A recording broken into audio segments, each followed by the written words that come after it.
राधे राधे दोस्तों। देखिए महाराज जी ने कितनी सुंदर बात कही है। अगर ऐसी सोच हर पति पत्नी के बीच में हो तो कभी झगड़ा नहीं हो सकता है। अब देखिए कैसे कैसे लोग महाराज जी के पास आते हैं, उनके भक्त। ऐसी कथाएं सुनकर तो बड़ा ही आनंद आता है। तो चलिए हम दोबारा कथा सुनते हैं महाराज जी की, और आप लोग भी सुनिए। और मैं भी कभी कदाल देखता हूँ, गलत नहीं है, कभी कदाल देखता हूँ। तो गुरुजी हम दोनों में मिसअंडरस्टैंडिंग टाइप का हो चुका है, और मैं तकरीबन 3-4 महीने से बहुत परेशान हूँ। कभी कदाल दोनों इंसान अपने आप को लगता है जो मैं कुछ कर लूँ तो कभी मैं कुछ कर लूँ। उनका कहना ये है जो आपका किसी के साथ अफेयर है। आपका? हाँ मेरा, लेकिन ऐसा कुछ नहीं। कहाँ पत्नी आपकी? ये साथ में आई गुरुजी। बात कराओ, पत्नी कहाँ है? ले आओ इनकी पत्नी। अंशु थोड़ा आइएगा। क्या नाम है? अंशु झा। अंशु? हाँ। अंशु जी हाजिर हों। कहाँ है अंशु? ये पीछे बैठी हुई है। मैं अभी जस्ट आया हूँ नोएडा से, तो आपका लरबार लगा हुआ था। कहाँ अंशु? हाथ उठाएं। हाँ अंशु आयुष बुला 2 बालक है हमारे। जल्दी लेके आओ, इस तरफ से जाना। जल्दी जाओ। तो ये ऐसा लगता है जो मतलब बड़ा बेचैनी हो जाती है कभी कदा। चलो बात करके समझाए। कहाँ? हाथ उठाओ अंशु जी।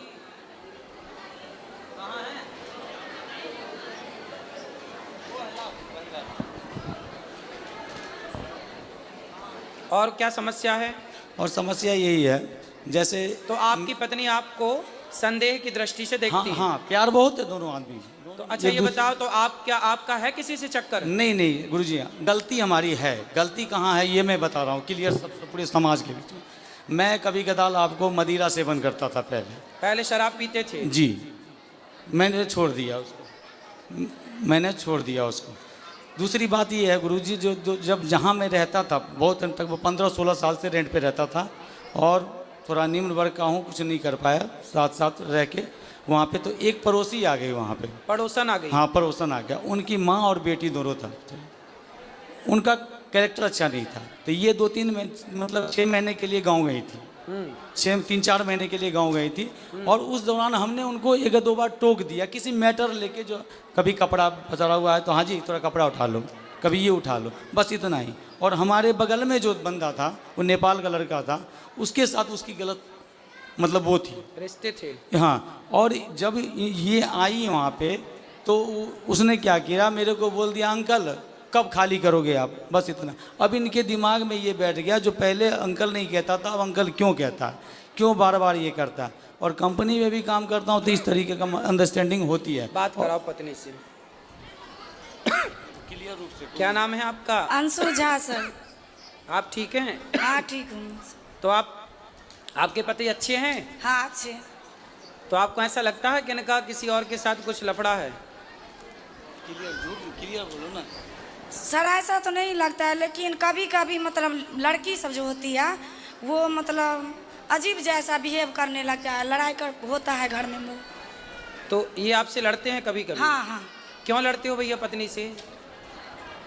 गुरुजी कभी कदाल ऐसा होता है, मैं जो नौकरी करता हूँ वो एक्सपोर्ट हाउस होता है, गारमेंट लाइन है। उसमें लड़कियाँ मर्चेंट होती हैं, बहुत सारी की होती हैं। बात व्यवहार होता है अगर वर्क लेवल पे, बस उन्हें। और इन्हें लगता है कोई बात व्यवस्था में जो हाँ ये ऐसा क्यों हो रहा है, आपने क्यों। सर 1 साल से ऐसा हुआ, पहले ऐसा नहीं था।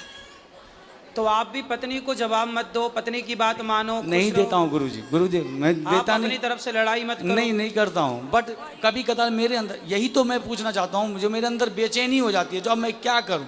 किस चीज़ की बेचैनी? बेचैनी जो आखिर मैं जिसके लिए इतना कर रहा हूँ, घर में इतना बच्चों हैं, 2 बच्चे हैं हमारे, कितना कर रहा हूँ, अब वहाँ मेरा कदर नहीं हो पा रहा है। मैं क्या करूँ, बढ़ जाऊँ क्या? नहीं, कभी कदर कौन नहीं करता? हमारी पत्नी नहीं करती है। बात कराओ। पति की कदर नहीं करती? हाँ करती। ये तो कह रही हैं करते हैं। अब इनका कदर करने का मतलब ये भी उद्देश्य है, कदर किसे कहते हैं करना। अब बताओ कदर किसे कहते हैं, बताओ ना, परिभाषा दे दो इनको। इसीलिए मन लगा हुआ था ना, हम गुरुजी के पास आए। बताओ, कोई दिक्कत नहीं है। वैसे एक बात बताएं, मैं आपको एक बात बताऊं, बात करो पत्नी। देखो ऐसा है बेटा, जो पुरुष होता है ना, कई बार वो गलत नहीं होता, पर कुछ पत्नियां उसे गलत देखती हैं। यदि पुरुष समाज में किसी स्त्री से बात कर ले, किसी लड़की से बात कर ले, तो पत्नी को ऐसा लगता है कि शायद इनके साथ चक्कर है। कई बार जो आप सोचते हैं वो गलत होता है, और इस गलती से पता है क्या होता है, कई बार रिश्ते खराब हो जाते हैं, रिश्तों में दूरियां पैदा हो जाती हैं, आपकी प्रसन्नता गायब हो जाती है, क्योंकि जब भीतर संदेह बैठ जाएगा तो खुश कौन रहेगा। लेकिन आप कई बार जो सोचती हो वो गलत होता है, इसलिए सोचो मत। यदि आप अपनी आंखों से देख लो, यदि आपने ठोस प्रमाण इकट्ठे कर लिए तो आप बिल्कुल कहो कि हाँ ये व्यक्ति गलत है। पर जब आपने देखा नहीं, किसी के मुंह से सुना नहीं, कोई ठोस सबूत नहीं है आपके पास, फिर आरोप लगाना गलत है। ठीक है। और दूसरा आप पति की इज्जत, देखो पति, पहले ये बताओ कि आपके पति आपका सम्मान, आपकी इज्जत करते हैं कि नहीं? हाँ करते हैं सर। तो आपको भी करना चाहिए कि नहीं? मैं भी करती हूँ, लेकिन 1 साल से ऐसा हुआ, पहले ऐसा तो नहीं। 1 साल से अब आप इज्जत नहीं करती? नहीं, 1 साल से मतलब लड़ाई झगड़ा थोड़ा ज्यादा। नहीं, लड़ाई झगड़ा जब आप शक करोगी, संदेह करोगी, संदेह की भावना रखोगी, तो लड़ाई तो होनी है। अब आप संदेह क्यों करना? इसलिए आप समझदार हैं, पढ़े लिखे हैं, बच्चे समझदार हो रहे हैं, बच्चे सब समझेंगे बहुत जल्दी से इन चीज़ों को। इसलिए आप दोनों बड़े प्रेम से रहो। आपके दोनों का वातावरण का प्रभाव इन बच्चों पे पड़ना है, अब लड़ाई का भी और प्यार मोहब्बत से रहने का भी। इसलिए संदेह त्याग दीजिए और पति का सम्मान करना चाहिए। देखो, आदमी दिन भर बाहर रहता है, कमाता है, पैसा कमाता है, दिन भर तपता है, थकता है, किसके लिए करता है? कि हमारी पत्नी खुश रहे, हमारे बच्चे खुश रहें। घर में बैठ जाएगा तो कैसे दाल रोटी चलेगी, कैसे बिजली का बिल देगा? तो पैसे तो चाहिए ना, उसके लिए कमाना पड़ता है, और कमाना है तो फिर चारों ओर बातचीत भी करनी पड़ती है समाज से। उससे आप यदि गलत वे पे ले जाएंगे तो वो गलत हो जाएगा। इसलिए अपने पति का सम्मान करना चाहिए। पति का सारी दुनिया अपमान करे चलेगा, पत्नी का सारी दुनिया अपमान करे चलेगा, पर पत्नी सम्मान करे और पति सम्मान करे तो लोग जीते हैं, खुश रह के जीते हैं।